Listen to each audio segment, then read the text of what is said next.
እሺ በክርስቶስ ትምህርት ለማይኖር ሰው አምላክ የለውም፣ በክርስቶስ ትምህርት ለሚኖር አብ ወልድ አሉት ይላል። ማንም ወደ ሲጀመር ምን ላይ ነው ያገኘኸው? ይሄንን ምን ላይ ነው ያገኘኸው? ከሱ በላይ ሁለተኛ ዮሐንስ መልእክት ምዕራፍ 1 ላይ ከቁጥር ጀምሬ ላንብብልህ።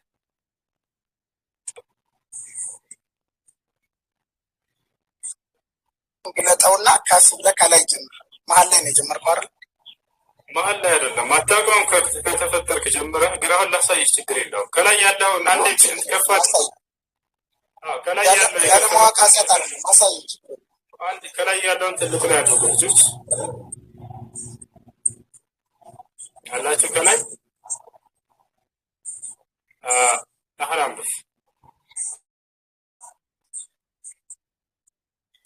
ይታያል።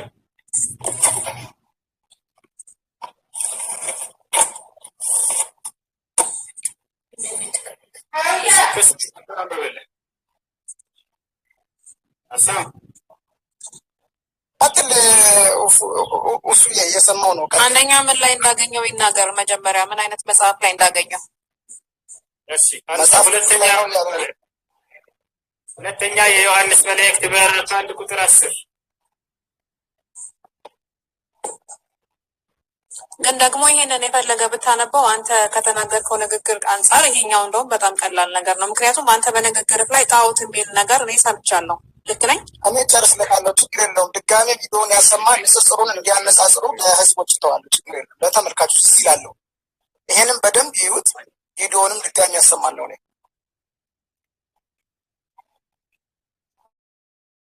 ተመልከት፣ ያው ምን ይላል አንብበው። አንድ ጀምሮ ጀምርና አንብብልኝ። ራስህ አንብበው፣ ለአንተ በደንብ ስለምታይ ሙሉ መጽሐፉን ስናነብ ይመሻል። ይኸውልህ ሀሳቡ ከዚህ ነው የሚጀምረው። ለሚወጣ ሁሉ ብሎ ይጀምራል። ካሴ አንብብ። ያው ከመጀመሪያው ሀሳብ ለራሳችሁ እንዳታጠፉ ተጠንቀቁ ብለው ከላይ ከ8 ጀምረሽ ቀጥል። እሺ አንብብልህ፣ ከፍ አድርግ እስኪ ከሱ ጀምረ አንብበው እናስረዳ።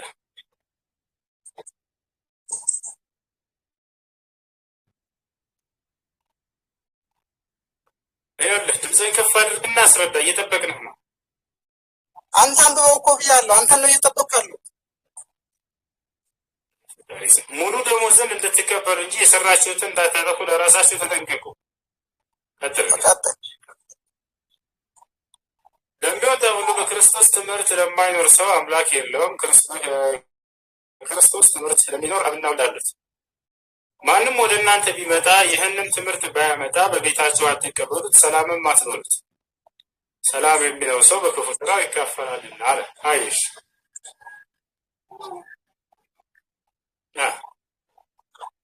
ታዲያ ምን አጠፋይ? ማንም ወደ እናንተ ቢመጣ ሰላም አትሉትም አይደለ? በክርስቶስ ትምህርት የማይኖር ከሆነ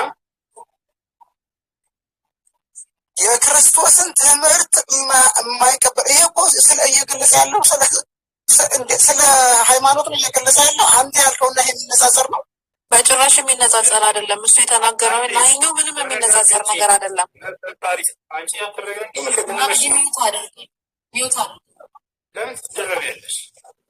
እሺ ሙስሊሞች በክርስቶስ ትምህርት ይኖራሉ። እሺ ሙስሊሞች በክርስቶስ ትምህርት ይኖራሉ ብለህ ታምናለህ ወይንስ አታምንም? ለእኔ ነው። እኔ ሙስሊም ሆኜ አላየሁትም፣ ኦርቶዶክስ ነኝ። ግን በክርስቶስ ታምናላችሁ ብዬ ስለማስብ ያን ቪዲዮ የሰራኸው አንተ ለመሆን ለማረጋገጥ ነው መጥቼ ያሰማሁ እና ይሄና ያን ለማነጻጸር እና ለማነጻጸረው እዚህ ጋር 4000 ሰው አለ። ራሱ ያነጻጽርና ራሱ ይፈረድ። ያኔ ቪዲዮ ማሰማት ይችላል። አነበብንልህ። አሁን ጥያቄው ላይ ትኩረት አድርገህ ትመልሳለህ ወይንስ አታድክመን ሌላ ሰው እናስተናግድ? ሙስሊሞች በክርስቶስ ትምህርት ይኖራሉ ብላችሁ ክርስቲያኖች ወይንስ አታምኑ? እኔ ሙስሊም ስላልሆንኩ አንተ ነህ ይህን ጥያቄ ልትመልስልኝ የምችለው። ጠያቂ መሆን ያለብኝ እኔ ነኝ። እንግዲያውንስ ልመልስልህ። እሺ ኢየሱስ ክርስቶስ ማነው? መጽሐፍ ቅዱስ ላይ ምን ይላል? አንዴ መልሰው። ማንም ወደ እናንተ ቢመጣ ለመጽሐፍ ቅዱስ ይህንም ትምህርት ባያመጣ አለ የማንን የክርስቶስ ትምህርት ሰላም አትበሉት ይላል። ስለዚህ ክርስቲያኖች ከእናንተ ውጭ የሆነን ሰው ሰላም ማለት ተከልክላችኋል፣ በቤታችሁም አትቀበሉት አለ። እንግዳ ሆኖ ቢመጣ ሰው አትቀበሉት። እንዴት ነው አንድ የእምነት መምህር ወይንም አምላክ ተብሎ ሰዎችን ሰላም አትበሉ ብሎ የሚከለክለው? ቤታቸውም አትቀበሉ ብሎ የሚከለክለው? አስተውል መምህር አይደለም እዚህ ጋር እየተናገረ ያለው መጽሐፍ ነው። መጽሐፍ እያለ ደግሞ ክርስቶስን የማያምኑ ነው እያለ ያለ። አንተ ያልከው ሃይማኖት ነው፣ እዚህ ጋር ደግሞ ክርስቶስን የማያምኑ ነው እያለ ያለ። ፈጣሪ ስም አዳምጥ ይኸውልህ። ስለዚህ የክርስቶስን ትምህርት የማይቀበል ነው የሚለው። እኔ ክርስቶስን አይደለም ብለው ማለት ሰይጣን ነው ሊሆን። ስለዚህ ክርስቶስን ትምህርት የማይቀበል ሰይጣን ብቻ እንጂ ሙስሊሞች ይቀበላሉ ያምናሉ ብለህ ታምናለህ ማለት ነው አንተ አይደለ? አንተ ክርስቶስን አትቀበልም አታምንም? አሁን እየጠየቁህ ነው አንተ መጽሐፍ ያንተ ስለሆነ አሁን ስላብራራ ሰይጣን ነው ስላልክ አንተ እንድታብራራ በዚያ ላይ እየጠየቁህ ነው። ሙስሊሞች ያምናሉ ሰይጣን ብቻ ነው ማለት ነው ክርስቶስን የማይቀበለው? እኔ ወንድሜ አሁንም እየመለስኩ ያለሁት እሱን ራስን እኮ መመለስ ያለበት ሲጀመር። አዎ ካሳሁን እኮ ኦርቶዶክስ ነው። አንተ ራስህ መልስ የጠየቁት እኮ ሊመልስልኝ አልቻለም። አንተ ክርስቶስን ትቀበላለህ ታምናለህ ወይስ አታምነውም ነው ጥያቄ። አይዋ እኔ ክርስቶስ የአላህ መልእክተኛና ነብይ ነው ብዬ እቀበላለሁ። አምላክ ነው ብዬ አልቀበልም። አሁን በአንተ እምነት እኔ አማኝ ነኝ ወይስ አማኝ አይደለም? ዞሮ በከፊል ተቀብለዋል ማለት ነው ክርስቶስ። እኔ አምላክነቱን የካደ ሰው ተቀብሏል ማለት ትችላለህ? አትችልም። አይቻልም። በርግጥ ግን በከፊል ተቀብለዋል ማለት ነው። ስለዚህ የክርስቶስን አምላክነት የካደ ሰው ለአንተ አማኝ አይደለም። የክርስቶስን አልተቀበለም ለዳበል። ስለዚህ ይሄ ሰው ሰላም ማለት አይፈቀድልህም። ባጭሩ ወዴትም መቀበል አትችልም። የኃጢአት ተቀበልና ተወደ ወንድም እንደባለፈው እሱ ሲጠይቅህ አስማኛ እፎይ ሲጠይቅህ አልተገለጸም እንዳልከው እያልክ አትስለላ። እሺ ጥያቄ ያለው ክርስቲያን አለ? መቅዲ ሰላም ነው። ትንሽ ሀሳብ ላይ አስቀምጥ ሁሱ ይቅርታ።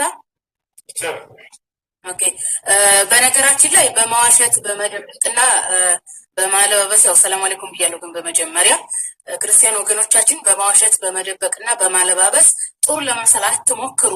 መጽሐፍ ቅዱስ ላይ አዲስ ኪዳን ላይ ቅድም ሁሱ ያሳያችሁ ያኔ እናንተ ኦርቶዶክስ ናችሁ፣ ኦርቶዶክስ ያልሆነ ሰው ሰላም ማለት አይቻልም። መጽሐፍ ቅዱስ እንደዛ ብሏል።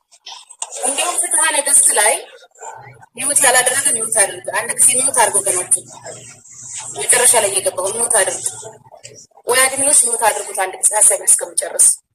አይዋ ቴንኪ ኦኬ። ፍትሐ ነገሥት የኦርቶዶክስ ቤተክርስቲያን አስተምሮ ሲሆን መጽሐፍ ቅዱስ መሰረት ተደርጎ የተዘጋጀ መጽሐፍ ነው። በመሆኑ ፍትሐ ነገሥት ላይ አንድ ኦርቶዶክስ የሆነ ሰው እንኳን አይደለም ሌላውን ሰላም ሊልና ሊረዳ አይደለም አንድ ኦርቶዶክስ ካህን ከሙስሊም ጋር ከበላ ክህነቱ ይፈርስበታል። ይህን ማወቅ አለባችሁ። ክህነቱ ይፈርስበታል። አንድ ቄስ ኢቭን ሙስሊም እንኳን አይልም እኮ በክርስቶስ ትምህርት ያልሆነ ማለትም ኦርቶዶክስ ያልሆነ ሰው ኦኬ እንትን ነው ምንድነው የሚባለው? አረማዊ ነው የሚባለው። ኢቭን ሙስሊም ፕሮቴስታንት ምናምን አይልም፣ አረማዊ ናቸው። ከነዚህ አረማዊ ጋር የሚበላ ካህኑ መብላት አይፈቀድም። አማኙ አብሮ መብላት አብሮ መጠጣት፣ ኢቭን የሞተን አረማዊ መቅበር አይቻልም። አረማዊ የሚለን ሙስሊሙንም ሁሉንም አጠቃላይ ነው ማለት ነው። ስለዚህ ኢቭን መቅበር አይቻልም። ነቢያችን አለይሂ ሰላቱ ወሰላም አንድ ሰው ቢሞት እንድንቀብረው እንድናበላችሁ እንድናጠጣችሁ ነው ያስተማሩን። በእናንተ ሃይማኖት ግን በፍትሐ ነገሥት በመጽሐፍ ቅዱስ በአዲስ ኪዳን መሰረት ግን ኢቭን ቤታችሁ ማስገባት አትችሉም፣ ሰላም ማለት አትችሉም፣ ብንሞትም መቅበር አትችሉም። እንደውም ክህነቱ ይፈርስበታል። አንድ ቄስ አንድ ሙስሊም ጋር አብሮ ከበላ ቄስ አይባልም፣ ይገዘታል። ቤተክርስቲያኒቱ ታወግዘዋለች። ሃይማኖታችሁን በዚህ ልክ ማወቅ አለባችሁ ወገኖቻችን። አለባብሳችሁ ጥሩ ለመምሰል አትሞክሩ። ሃይማኖቱ ሙሉ ትምህርት ያለው ነው፣ ማብራሪያ ያለው ነው። አንዳንድ ቃላት እያንጠለጠላችሁ አትሩጡ። ይቅርታ ሁሱ ቀጥል። ሰላም ነው ክርስቲያን ሰላም ይችላል። ጌት ሰላም አለይኩም ወራህመቱላሂ ወበረካቱሁ። ሰላም ወበረካቱ። ሰላም ነው እንዴት ነህ? አፎን አንዲት ልጅ መስለም እፈልጋለሁ እያለች ነበረ። ኤልሳ የምትባል ልጅ ምናልባት ቅድም ላይ ልባል አሏትም ይሆናል አድሚኖች እና ብታስገባት እና ካለች ደግሞ መስለም እፈልጋለሁ እያለች ሁለቴ እንደዚህ የጻፈች ነበር። እኔ ነኝ እያየኋት የነበርኩት። መርሐባ። እሺ ላኪና ገስት ላይ አድሚኖች አይታቸው አስገባት። እሺ ክርስቲያን አለ ጥያቄ ያለው ከላይ ልማር ይቻላል ብዬ ብዙ አምናለሁ እና ልማር የተቀመጥኩት ለዛ ነው። እሺ ጥያቄ ያለው ይቀጥል። ይገርማል። ቢስሚላህ እሱ አንድ ደቂቃ ስጠኝ፣ ወደ ስራ የገባው ነው። ይሰማል እሱ ወንድሜ ቃል ኦኬ ጀዛከላ ጀዛ እሱ ፕሊስ ከአንዴ ሁለቴ ከኋላ ቤት ገብቼ ያው ቃል ገባው ነገር አለና ፕሊስ ቴክስትን ካየንን ላናገር እፈልጋለሁ። በደም አንተ አንድ ነገር በደም ልረዳ የምችለው ቃል የገባው ነገር አለና ፕሊስ ቴክስትን መልስልኝ። ሌላ የመጨረሻ ደግሞ ብለው ፕሊስ ወንድሞቼ በተለይ ስፔሻል አድሚኖች ፕሊስ እኛ የምንሰራው ባላ ስራ እስከሆነ ድረስ አድሚኖች ጠንከር በሉ በቃ እቺ ነው የምለው ሌላ አይደለም። እኛ እንደፈራን ነው። ደግሞ ኮመንት አትዝጉ፣ ፈሪዎች ስራችን ስሩ። እንደዚህ የሆነ ነገር የሚያደርጉት ባል ሬስታቸው ይማሩ፣ አታውጣቸው ከሩማቸው። እቺ ነው የምለው እሱ ለማይረባ ነገሮችን ለማይረባ ነገር ጊዜ አትስጡ። ለሚቀጥሉ ሰዎች እሱ እቺ ለማስፈልግ ነው። ጀዛከላሁ እሱ በስተጀርባ ቦታ አናግር በዚህ ሳምንት ጀዛከላሁ። አሰላሙ አለይኩም። አለይኩም ሰላም ወራህመቱላህ። እሺ ይገርማል። ጥያቄ አለ? እሺ ከሌለ አድሚኖች ካላቸው በተራ አስገቧቸው። ጥያቄ ከሌለ እናውራድ። ለምን ሰላም እሱ ሐዋርያዊ ሰው ምናምን ያለችት ልጅ ነበረችና ስለ አብሮ ስላለመብላት ስለ ኦሪት ምናምን ስትናገር ስለሰማሁ ነው። ምናልባት አንድ ጥያቄ አለኝ። ጃሂድ የታወጀው መቼ ነው? ጃሂድን ሲያወጀው መቼ ማን ነው? ቃሉስ የምን ቃል ነው? እስኪ ንገረኝ። ጂሃድ ለማለት ፈልገህ ነው? ጂሃድ ማለት ቃሉ ይሄንን የኦርቶዶክስ ሃይማኖት ያወጀው ነው ወይስ የእስልምና ሃይማኖት ያወጀው? ቃሉ ጥሬ ቃሉ ምንድን ነው የሚለው? ጂሃድ ማለት ትግል ማለት ነው። ተቃይ የሚመጣ የካሃዲ እሺ ጂሃድ ብሎ ማለት ለተቃይ የሚመጣ የካሃዲ አይነት ይጋደልህ የሚመጣ የካሃዲ አይነት ከራስህ በመከላከል እርሱ የምታጠቃበት ስርዓት ጂሃድ ይባላል። ያ ነው። ታዲያ ይሄ ነገር ጋር ያለው በእስልምና ላይ ብቻ ነው ወይ ከተባለ ላይ ነው። መጽሐፍ ቅዱስ እንዳለ ይጋደልህ የመጣን አካል አንድ ሰው መጋደል እንደሚችል ተቀምጦለት ሙሴን እግዚአብሔር ብዙ ቦታ ላይ ጠላቶችን ሂድና ተጋደል ብሎታል። ተጋድሏል። የተማረኩትም ወንዶችን ግደላቸው ብሎታል እግዚአብሔር፣ ገድሏቸዋል። ሴቶቹን ደግሞ ለሁለት ክፈላቸው አለው እግዚአብሔር። ድንግል ያላቸው ከሆኑ ለራሳቸው ውሰዷቸው አለ። ድንግል ከሌላቸው ደግሞ ግደሏቸው አለ። ይሄ ነው በእስልምና ያለው ነገር ምንድን ነው ከተባለ በዚህ ላይ ልክ እንዲሁ ሊጋደልህ የመጣን አካል ለእርቅ ትወርዳለህ። እምቢ ካሉ እርቅ አንፈልግም ካሉ የዛኔ ሊጋደልህ የመጣን ትጋደላለህ። ጂሃድ ማለት በጅምላ መግደል ሌላ ትርጉም አለው እኔ እስከማውቀው ድረስ? ጂሃድ ብሎ ማለት ትግል ማለት ነው። ቀጥታ ቃሉ እንደ ቋንቋ ጂሃድ ማለት ብሎ ማለት ትግል ማለት ነው። ቀጥታ ቃሉ እንደ ቋንቋ ጂሃድ ማለት ብሎ ማለት ትግል ማለት ነው። ቀጥታ ቃሉ እንደ ቋንቋ ጂሃድ ማለት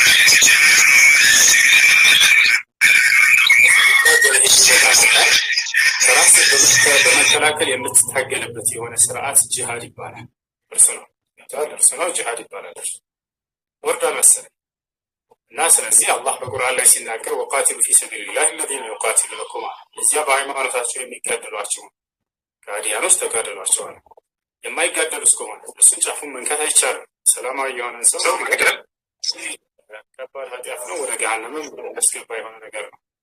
አንድን ሰላማዊ ሰው የገደለ ሰው ከአላህ ዘንድ የዓለምን ሰው ነፍስ እንዳጠፋ ነው የሚቆጠረው። ለምን ከሃዲ አይሆንም? ሰላማዊ እስከሆነ ድረስ ጫፉን ሊነካ ይገባል። በሰላም ሊኖር ይገባል። አላህ በቁርአን ላይ من قتل نفسا بغير نفس أو فساد في الأرض فكأنما قتل الناس جميعا ይላል።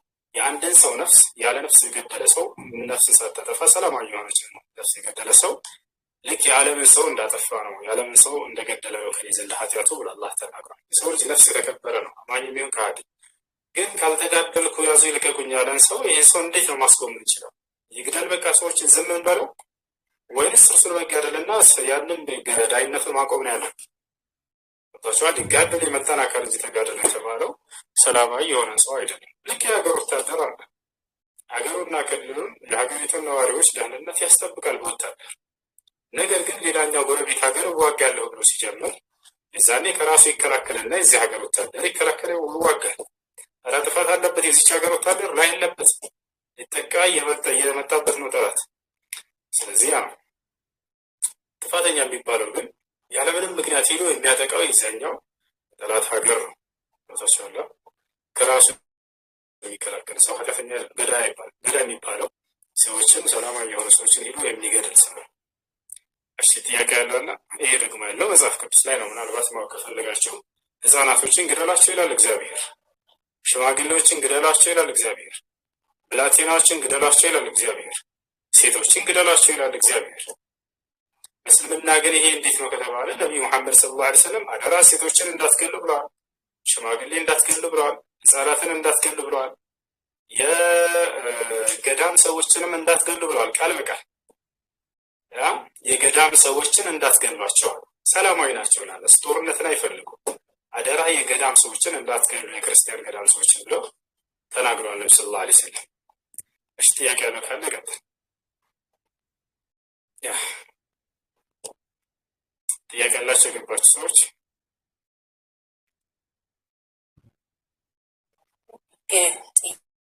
ጥያቄ ያላቸው እስከሚቀጥሉ በመዋሸት የትም አይደረስም። ውሸት ታሪክ አይሰራም። ጂሃድ ብሎ ማለት የሀገር በአጭሩ በቀላሉ የሀገር መከላከያ ሰራዊት ማለት እንጂ በጅምላ መጨፍጨፍ ማለት አይደለም። ክርስቲያን ወገኖቻችን በተለይ ኦርቶዶክስ ወገኖቻችን እባካችሁ የአማኙ አካል የማይሰጠውን አመለካከትና ትርጉም አትስጡ። ጂሃድ ብሎ ማለት በቀላሉ የሀገር መከላከያ ሰራዊት ሀገርን፣ ሴትን፣ ህፃናትን፣ ሉዓላዊ ሀገርን ድንበር የሚያስጠብቅ ማለት ነው። እባካችሁ አትዋሹ። በውሸት የትም አይደረስም። ጥያቄ ያለው አለ ከላይ ክርስቲያኖች ጥያቄ ካላችሁ መቀጠል ትችላላችሁ። ክርስቲያን አለ ወይ? አሎ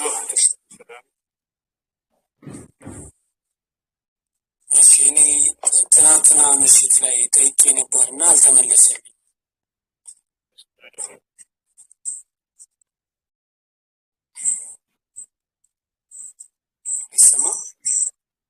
ይሰማል? ጥያቄ ምን ነበር?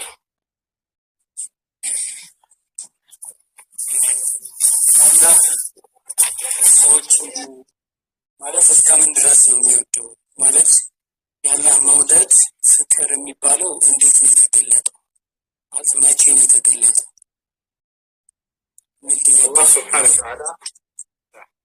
አላህ ስብሐነ ወተዓላ መገለጫዎችና ባህሪያቶች አሉት። ከነዚያ መካከል አንደኛው ወዳድነቱ ወዳጅነቱ። አላህ ስብሐነ ወተዓላ ይህን በቁርአን ላይ ሲናገር እነ ረቢ ለረሒሙን ወዱድ ይላል።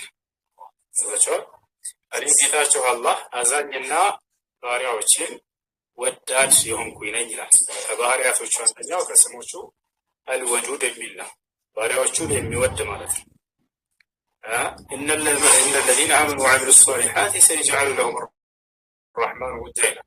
እነዚያ በእኔ በአላህ አምነው መልካም የሰሩትን ሰዎች እኔ አዛኝ አምላካቸው አላህ ውዴታዬን አደርግላቸዋለሁ እያለ ይናገራል። ያ ስለዚህ ባሪያዎችን አላህ ስብሐነ ወተዓላ ጥፋት ላይ ቢሆንም ራሱ ወደ ትክክለኛው መንገድ ይጠራቸዋል። ይህ የውዴታው መገለጫ ነው። ወደ እውነተኛው መንገድ ተመለሱ ይላቸዋል። የካዱትን ሰዎች ራሱ ወአኒቡ ኢላ ረቢኩም ይላል። ወደ እኔ ወደ ጌታችሁ ተመለሱ ወአስሊሙ ለሁ ለእኔም ስለሙ ታዛዦች ሁኑ እያለ ይናገራል። ስለዚህ አምላክ አላህ ስብሐነ ወተዓላ ባሪያዎቹን ውዴታው እስከዚህ ድረስ እንዳይጠፉበት ይፈልጋል። ዩሪዱ ላሁ አን የቱበ ዐለይኩም ወዩሪዱ አለዚነ የተቢዑነ ሸሃዋት አን ተሚሉ መይለን ዐዚማ። አላህ ወደ እናንተ ወደ እርሱ ንስሐ አድርጋችሁ እርሱ ንስሐችሁን ሊቀበላችሁ ይፈልጋል ይላል። ይህን ያክል ነው ውዴታው። እሺ ይህን ይመስላል። ጥያቄ ነገር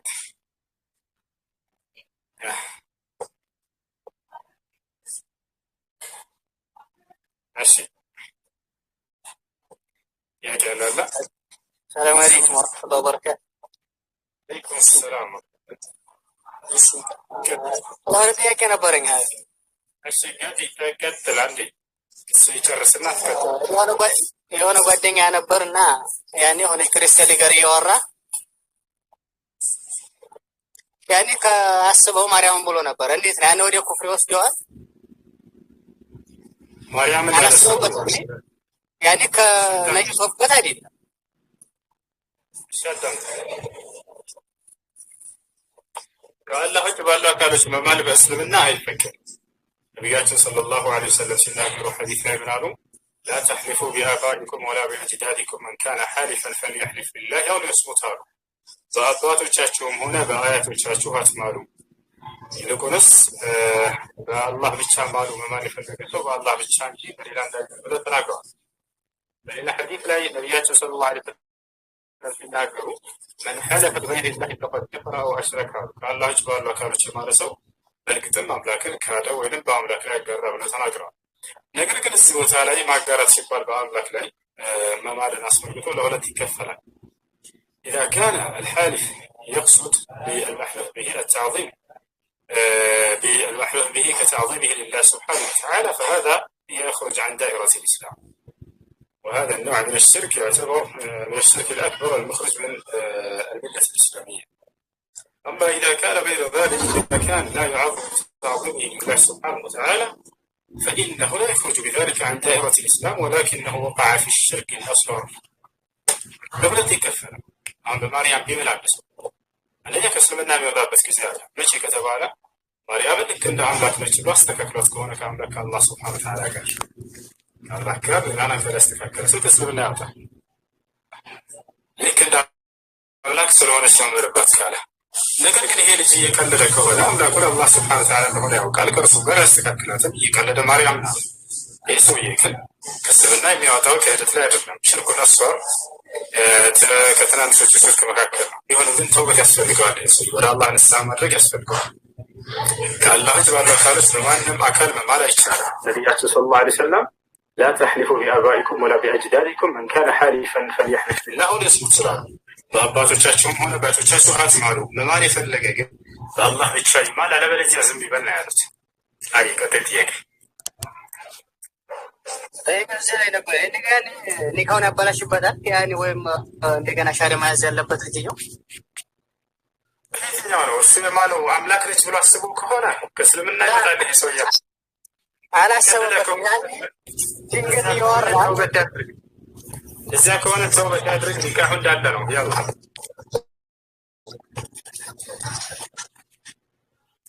እሺ ጥያቄ አለ ገጥ እሱ ያልተመለሰልኝ ቅድም ማለት ነው። ማለት የኛ አምላክ ማለት ራሱን ሰክሪፋይ አድርጎ ነው ፍቅሩን ያሳየው እንጂ ማለት ልክ አሁን እንዳልከው አንተ አሁን ያልከው ለባሪያዎቹ ምሕረቱን በማሳየት ቸርነቱን በማድረግ ያሳያል። ይሄ ፍቅሩ ነው ብላል። ግን ይሄ ማለት እኔ አሁን ምንድነው የምጠይቅህ የራሱ የአላህ ሱብሃነ ወተዓላ የራሱ ፍቅር የለውም ወይ? ራሱን መስዋዕት ያደረገበት ፍቅር የለውም ወይ? አምላክ ራሱን አጥፍቶ ራሱን አስገድሎ ወይንም ገድሎ ኖ ራሱን አጥፍቶ ምናምን ራሱን አጥፍቶ ሳይሆን ማለት ራሱ ከራሱ የሆነ ለእኛ የሚሆን በቃ የሚያሳየው ፍቅር የለውም ወይ? ማለት ልክ ሰው አለ ራሱን እስከ ማጣት ድረስ ይሄ ሰው ፍቅር እንኳን በትንሹ ማለት አላህ ያን ያህል ያንተ አምላክ ራሱን በመስቀል ላይ በማድረግ በመግደል ነው አይደል? ወይም በማስቀደም ወይም በመግደል ራሱ ይሄ ፍቅር ስለ ማለት ይሄ ፍቅር አይደለም። ይሄ ራስን እንዳውም ለማጥፋት ራሱ ይሄ ፍቅር አይደለም። አይ ሰክሲስ ያደረገ ራሱ ስለኔ ፍቅር አይደለም። ምንድን ነው አልከኝ? መልስልሃለሁ። እሺ ማለት አንደኛ ራስን ማጥፋት ኃጢአት ነው። አይ ራሱን አላጠፋም እኮ ልጁን የላከው ከተባለ እንዲሁም ያ ልጅ ኃጢአተኛ ነው ወይ? ምን አድርጓል? ምን አጥፍቷል? ጭራሽ በተያዘ ጊዜ በጠላቶቹ እባክህ አምላክ ያድነኝ እያለ እያለቀሰበት ዮሐንስ ወንጌል ምዕራፍ 12 ቁጥር 27 ላይ ኢየሱስ ክርስቶስ አምላክ እባክህን አድነኝ እያለ እየለመነ እያለቀሰ የደም ነጠብጣብ እስኪመስል ድረስ ነው። በጉልበቱ ተንበርክኮ ሲፈልግ ይጸልያል። ኢየሱስ ሲፈልግ በግንባሩ ተደፍቶ ይጸልያል። እያለ ይለምናል። አልሰማም ብሎ እዛው በቃ አስገድሎ አሰቀለው። ይሄ ፍቅር አይደለም። መጀመሪያ ማፍቀር ካለበት እግዚአብሔር አንዴ እባክህ አንዴ ቤት አድርገው እስኪጨርስ ከጠየቀኝ ፍቅር ከዛ በኋላ ምን አለ? የራሱን ልጅ ሳያፈቅር ሌሎችን አፍቅሬያቸዋለሁ ልጄን ገድል ያስገድል። ያ ፍቅር የሚጀምረው ከልጅህ ነው እንላለን። እግዚአብሔር አፍቅረህ ከሆነ እውነት እንደው ለእኛ ልጅህን የላከው ይሄ ምንም ያላጠፋ ጻድቅ የሆነው ንጹሕን ልጅህን መጀመሪያ ለምን ታስገድለዋለህ? ፍቅር ከራስ ልጅ ይጀምራል። አባቴ እኔን አፈቅርሃለሁ ማን ነው ሰዎች የውጭ ሰዎችን አፈቅራለሁ እያለ ያበላል ያጠጣል። የራሱን ልጆች ግን እዛ ይገላቸዋል። ይሄ ፍቅር ይገልጽልኛል ወይ? ላ አይገልጽም። ማፍቀር ካለብህ መጀመሪያ ሀሳብ ልጅ አፍቅር ነው ብለው። ስለዚህ አምላክ እንዴት ነው ያፈቀራችሁ እናንተ ማነው የወደዳችሁ ከተባለ አንደኛ አምላክ አላህ ስብሐነሁ ወተዓላ እዚህ ዓለም ላይ የመኖር እድልን ሰጠን፣ ህይወትን ሰጠን፣ ስጋን ሰጠን። እቺን ዓለም እንድንኖርባት ምቹ አደረገልን። አዳምን ገና ሲያወርደው ጊዜ ወደ ምድር ወለኩም ፊል አርድ ሙስተቀራ፣ አዳም ሆይ አታስብ፣ በምድር ላይ ለአንተ መርጊያ ዓለም አለችልህ። ከሰማይ ዝናብን አወርድልሃለሁ፣ የምድር ቡቃያ እንዲወጣልህ አድርጋለሁ። በተለያዩ ፍሬዎችና ዘርቶች ትመገባለህ፣ ትበላለህ፣ ትጠጣለህ፣ በምድር ላይ ትኖራለህ። ልክ እንዲሁ ደግሞ ያ ብቻ ሳይሆን ስጋዊ ጸጋ ብቻ ሳይሆን መንፈሳዊ ጸጋን እሰጥሃለሁ አለው። ያው ማለት ስለ ራሱ አሳወቀው። ልክ እንዲሁ ራሱ የደነገገለትን መንገድ ያንን ታላቁን ኢስላምን ሰጠው። ትልቅ ጸጋ ማለት እዚህ ዓለም ላይ ያን አምላክህን አውቀህ እርሱን በብቸኝነት እንድትገዛ መሆንህ ነው። ይህን ጸጋ አምላክ አላህ ስብሐነሁ ወተዓላ በነቢያት በኩል ሰጠ። ጸጋ ብሎ ማለት ይሄ ነው። ትልቁ ጸጋ እዚህ ዓለም ላይ የውዴታ መገለጫ ማለት ይሄ ነው። ነቢያቶች ዩሱፍ ዓለይሂ ሰላም እስር ቤት ውስጥ ታስረው ለእስር ቤቶቹ ሰዎች ትልቅ ጸጋ አለ ከኔ ጋር ከአምላኬ የተሰጠ ያለ ይናገራል። የውዴታ መገለጫ አምላክ ለነቢያቶች የሰጠው የአገር መንገድ ኢስላም መስጠቱ ነው። ዩሱፍ ዓለይሂ ሰላም ይላል እስር ቤት ታስሮ ወተበዕቱ ሚለተ አባይ ኢብራሂም ወኢስሐቅ ወያዕቁብ ማ ካነ ለና አን ኑሽሪከ ቢላሂ ሚን ሸይ ዛሊከ ሚን ፈድሊላሂ ዓለይና ወዐላ ናሲ ወላኪነ አክሰረ ናሲ ላ ያዕለሙን ይላል።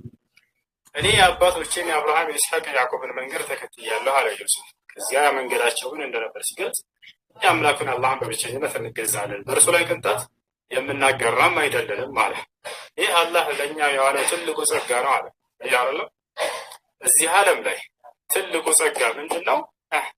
አምላክ አላህ ስብሐነሁ ወተዓላን በብቸኝነት እየተገዛችሁ እንድትኖሩ የተሰጣችሁ ትልቁ የአምላክ ጸጋ የውዴታው መገለጫ እርሱ ነው።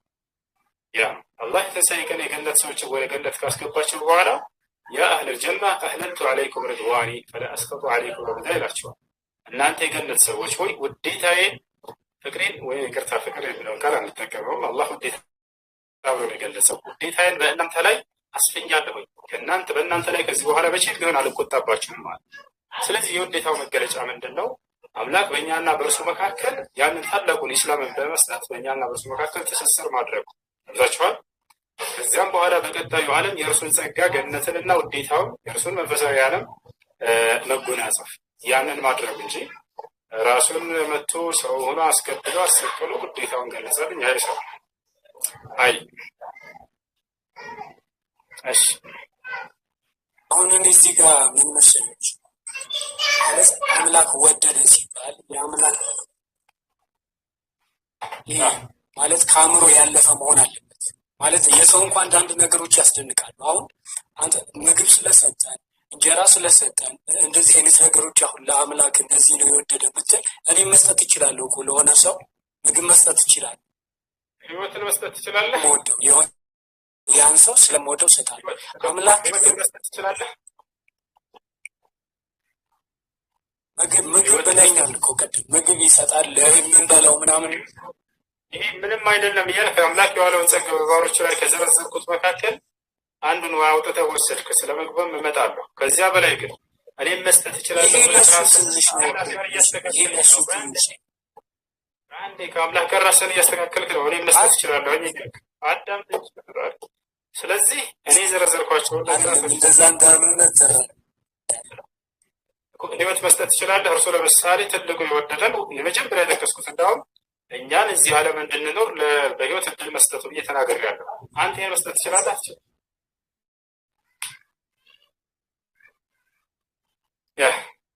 ለእኛ ደግሞ ሳይሆን እዛ እርሱ ባለበት ዓለም እንድንኖር ህይወትን ሰጥ ከፍ ያለ ነው ማለት እዚህ ከመኖር ይሄ እንደውም ምድራዊ ጊዜያዊ ኖርበት ስፍራ ዘላለም የሚባለው ራሱ ዘላለም የሚባለው ዓለም ራሱ ሰጥ ማን የሰጠህ ዘላለም ህይወት?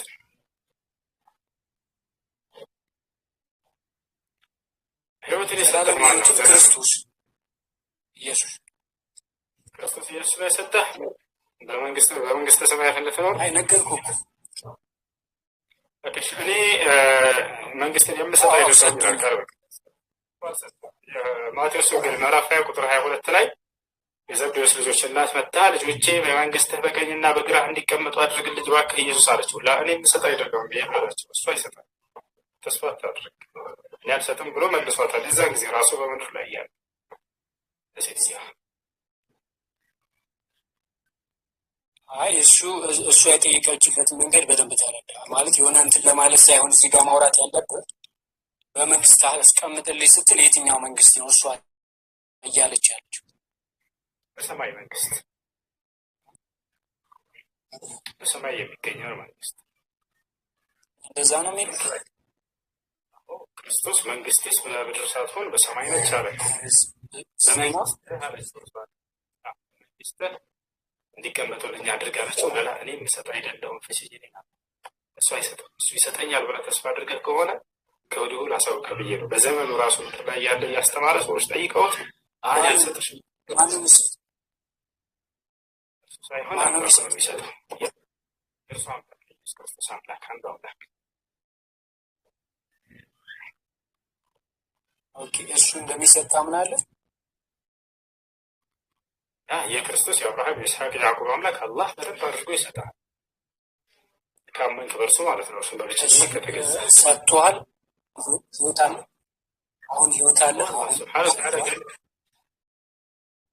አሁን ህይወት አለ ብለን ሰጥ ቀጥታ የምትገባ ገነት ሙስሊም ቀጥታ ገነት እንደሚገባ አላህ በቁርአን ላይ ይናገራል። አይ ስጋቶች ስላሉ አንዳንድ ሙስሊሞች ይህ ስጋት አለባቸው። ጥሩ ስራ ካልሰራው አልገባም፣ ሙስሊም የገነት አይገባም የሚል ይሄንን የሚያምር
ያለ እኔ ሲሉ ኢየሱስ እሺ አብ ነው ስትላቸው አይደለም ይላሉና አንዳንዴ ነገሩ ወዴት እንደሚሄድ ስለዚህ ወይ ኢየሱስ ክርስቶስ ስላሴ ነው ከተባለ ሶስት አካል ራሱን ችሎ ነው የመጣው ነው የሚባለው። አብ በወልድ አለ ከተባለ ደግሞ ኢየሱስ አብ ነው ወይ ደግሞ ሲባል አይደለም ይባላል እና ለጠያቂውም ለሰሚውም ግራ ያጋባል አንዳንድ ጊዜ ከዛ አንጻር ነው የመጣሁት። ግን ፍጡር አይደለም፣ ምክንያቱም አምላክ ቃሉን ነው ስጋ ያደረገው። እኔ እንደነሱ ስላሴ አማኝ ስላልሆንኩኝ አምላክ ቃሉን መስሪያ ቃሉን መታያ ቃሉን ስጋ አድርጎታል ብለን እናምናለን።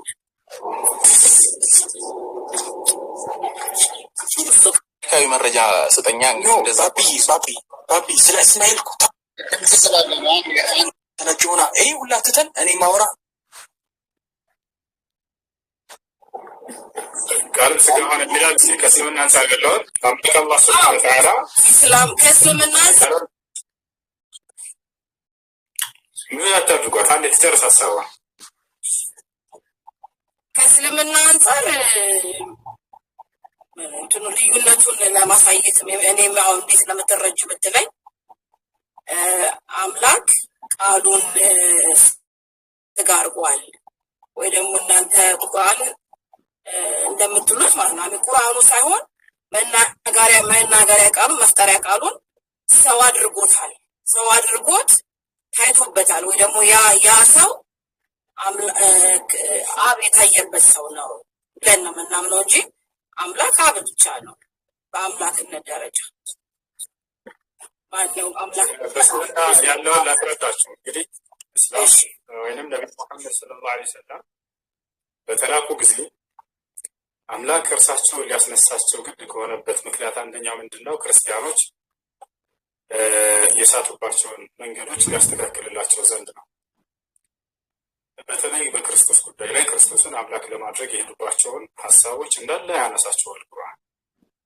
አምላክ ህዝቡ ጠርቶ ዝም ማለት የለበትምና ቁርአን ላይ ሲናገር ነብዩ መሐመድ ሰለላሁ ዐለይሂ ወሰለም ከላከበት ምክንያት አንደኛው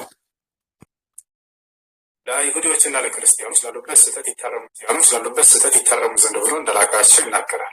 በሱረቱል ማኢዳ ላይ የአህለል ኪታብ ቀድ ጃአኩም ረሱሉና ዩበይኑ ለኩም ይላል። እናንተ ይሁድና ክርስቲያኖች ሆይ የመጻተኛ የሙሐመድ መጥቶላችኋል ያላችሁበትን አንዳንድ ስህተት ሊገልጽላችሁ ዘንድ እያለ ይናገራል። ከዚያ መካከል የክርስቶስ በቃል መምጣትን አስመልክቶ በደንብ አድርጎ ይናገራል። አላህ ምን እንዳለ እንመልከት። በቁርአን ላይ በሱረቱል አልዕምራን 3ኛው ምዕራፍ ላይ ቀድሞ አላህ ሱብሓነሁ ወተዓላ ከክርስቶስ በፊት ዮሐንስን እንደሚያስነሳ ወይንም እንደሚሰጠው ለዘከርያስ ቃል ይገባለታል።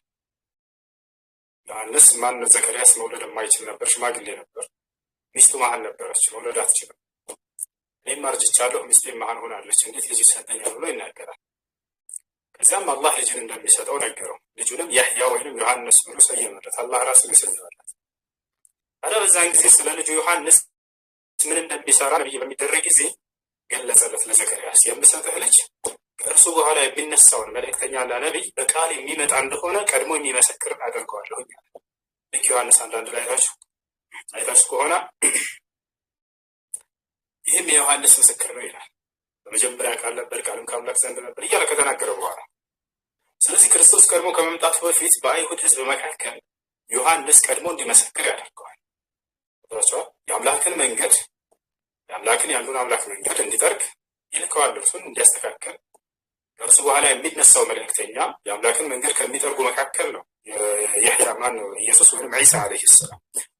ነገር ግን እርሱን ቀድሞ በቃል አማካኝነት እንደሚመጣ እንዲመሰክር እንደሚያስነሳው በዚህ መንገድ አላህ ይናገራል።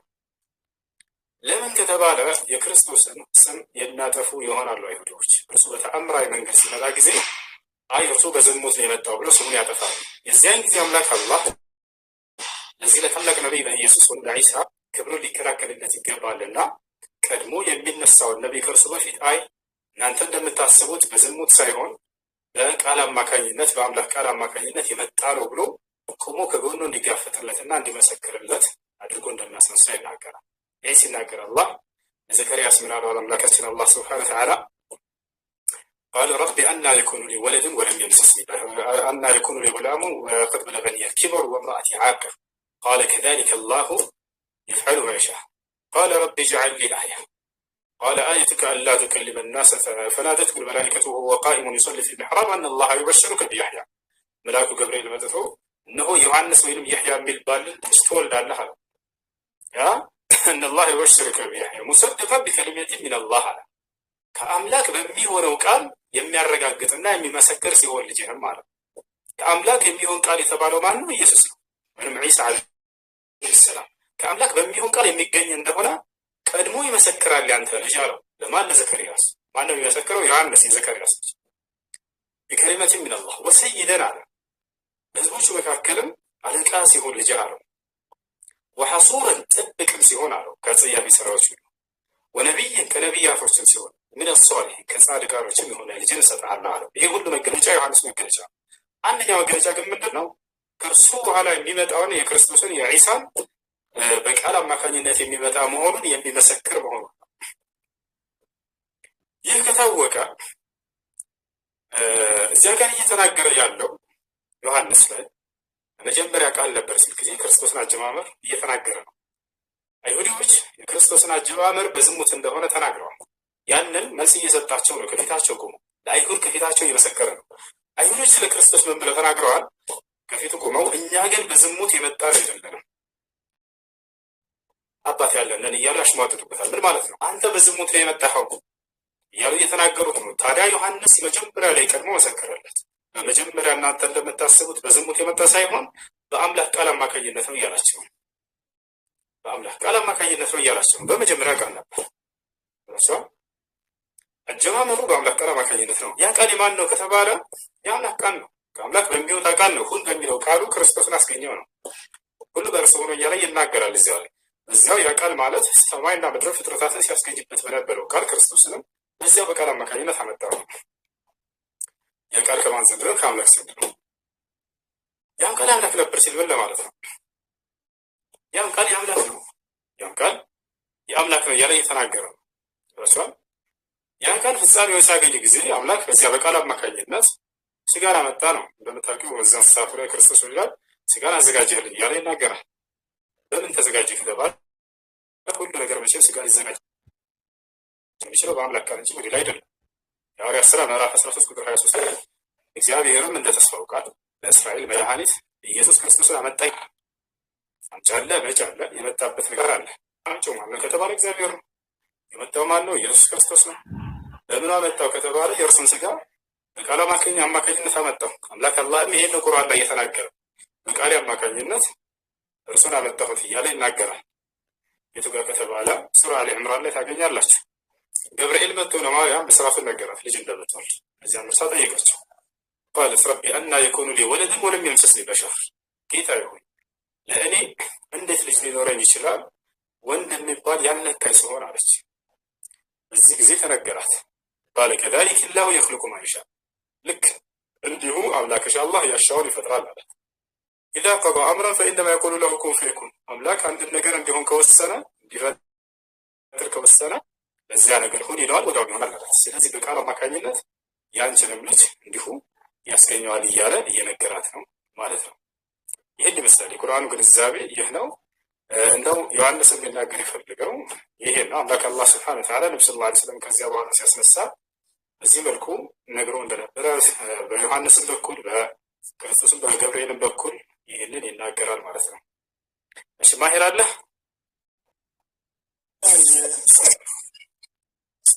አንድ የሆነ ሰላገኝ ነው። ቀጥልላቸው። ሰላም አለይኩም ጀነራል ናቸው። አንድ ቆይ ቅድም ማን ነበር ገዲ ኦፊሻል የሚለው? ቅድም ከየትኛው ቤተ እምነት ነው ገዲ? እኔ ኦርቶዶክስ ኢየሱስ ክርስቶስን ፍጡር ትለዋለች አትለው? እሱ አምላክ እኮ አማን እንዴት ኢሳያስ ምዕራፍ 49 ቁጥር 5 ላይ እኩነ ገብረ ዘፈጠረኒ በውስተ ከርሰ እምዬ ይላል። ባሪያ ሆነው ዘንድ በማህፀን ፈጠረኝ ይላል። ያንን ኦርቶዶክስ ቤተክርስቲያን እንዴት ብላ ነው የምትፈታው? አይ በማህፀን ፈጠረኝ እኮ ነው የሚለው። አሁን ቅድም ሙሱ እያለ ነበር። ይህ ምንም ግልጽ ነው። ይህ መጀመሪያ ስለመኖሩ ስለ ስጋ ስናወራ እሱን አላልኩም። ፍጡር የሚለውን ቃል አንዴ ስማኝማ፣ ፍጡር የሚለውን ቃል ኦርቶዶክስ ቤተክርስቲያን ለኢየሱስ ክርስቶስ ታውለዋለች አታውለው? ፍጡር የሚለውን አታውለው።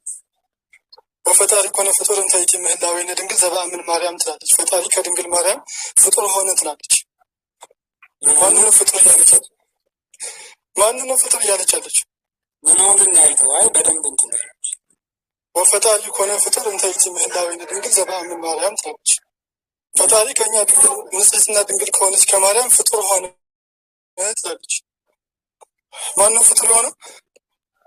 እንደኛ እኮ ነው።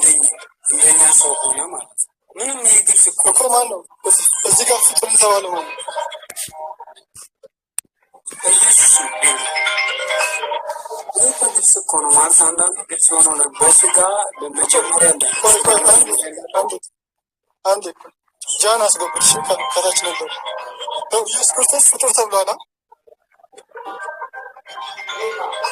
መጀመሪያ እንዳለው ለማመልከት ነው። ምን ታርገው የሆነ የሚረብሽ ድምፅ አለ። እሱ መጀመሪያ እንዳለው ለማመልከት ነው። በመጀመሪያ ግን ቃል ነበር፣ ግን ዘላለም ነበር። ያ ማለት ኢየሱስ የሚለው ሳይመጣ ኦኬ። ግን ተረዩስ አንዴ ይከባ ልጅቷ እንዴት እንንገራት ዛሬ እሱ አንዴ እሺ ወጣ እንዴ ልጅ ወጣ? እሺ ወጣ መሰለኝ። ይከበራል። ዛሩ ጃን አስገቡሽ። ይከበራል። ስልክ ሚታይ ወደ እንትን ላይ አስቀምጪውና ሂጂ ማማ። ጎበዝ ቀጥል። ይከበራል። ይከበራል። ይከበራል።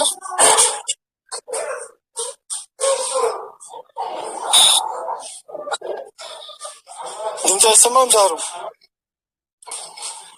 ይሰማል። ወልዬ ያለ ሄቨን አለች። እንደገና ከላይ ገብቷል። ይከበራል። ከዛ ይሄኛው ማን ነው? ኢየሩሳሌምም አለች። ኢየሩሳሌም ኢየሩሳሌም አለች። የትኛው ቤተ እምነት ነሽ? ኦርቶዶክስ። እሺ፣ ከአንድ አምላክ ውጭ ወደ ምድር ሰላምና ተስፋን ጽድቅን የሚያመጣ ሌላ አካል አለ? ከአንድ አምላክ ውጭ ማንም የለም። ከአንድ አምላክ ውጭ ማንም የለም አይደል?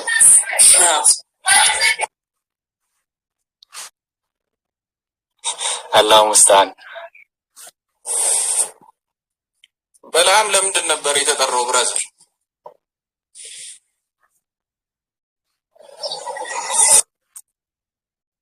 አመጣጡን እሱ እየተናገረ ነበረ። ቆይ አዳምጠኝ።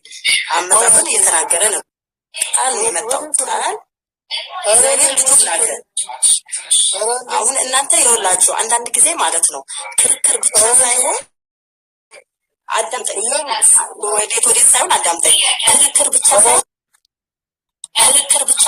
መማማር ነው አይደል? የተፈለገው በባችሁ ሆነ የሚያስቀል